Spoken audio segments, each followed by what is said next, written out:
Quer dizer, falar em línguas é alguma coisa absurdamente não inteligente? É. Falar em línguas por ser assim não tem sentido ou não funciona? Não, ela funciona. Funciona. Funciona pelo fato de que esse balbúcio é interpretado pelo inconsciente. Por quê? Porque o inconsciente não ouve conversa expressa, fala verbal. O inconsciente não tem linguagem verbal. Ele se comunica por símbolos. E o balbúcio é um símbolo. Aí é preciso que a gente vá mais adiante discutir bem o que é essa questão do símbolo e como que o inconsciente é um universo simbólico altamente complexo. Vamos chegar. Então vamos embora. Agora vamos seguir, doutor. Hipnose, transe, bora. Entendemos que começou lá com essa tentativa de levar o transe, porque é algo que a gente vê desde a antiguidade. Mas vamos lá. Eu preciso, ainda para fechar a primeira questão, você inicia com a discussão de que tem toda uma historicidade que fala da hipnose clássica representada por escolas. Cada escola tem um personagem, cada personagem criou um modelo ou uma estratégia para que alguém pudesse ir a esse famoso estado de transe.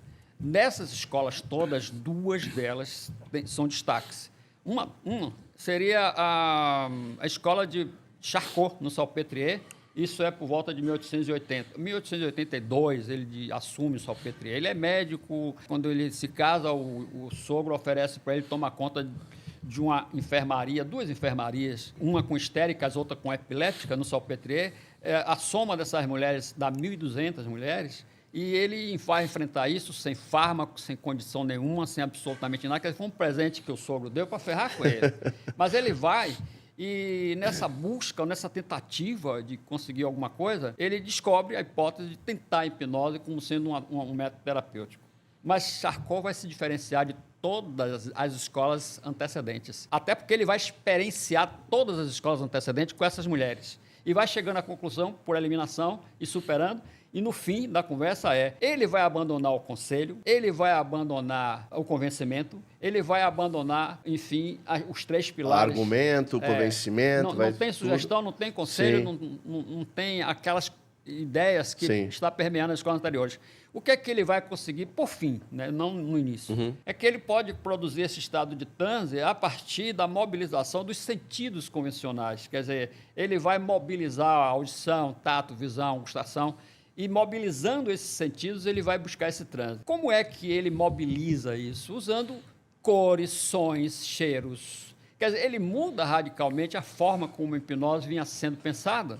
E é exatamente por ele estar utilizando uma linguagem não verbal, a partir desses signos, que é importante discutir, ele vai iniciar uma ideia extremamente promissora que chega até hoje, que é a semiótica. Ele não entendia semiótica, ele não fala semiótica.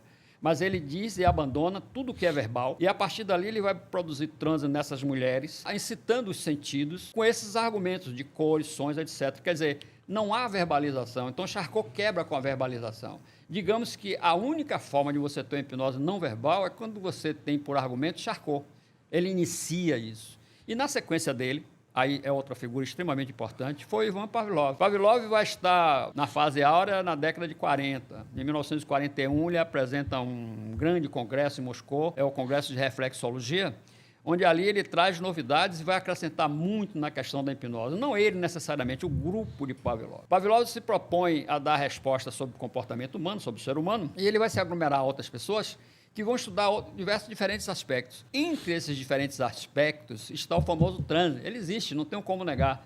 E mesmo Pavlov, focando a ideia do científico em cima dessa questão, ele não pode dispensar aquilo que é fato, ele vai tentar analisar o que é. E aí o Pavlov vai justificar o que seria esse transe, de uma forma agora mais testando do ponto de vista fisiológico. Ele não quer saber de conceitos abstratos. Ah, você está em transe? Tá, vamos experimentar isso no laboratório.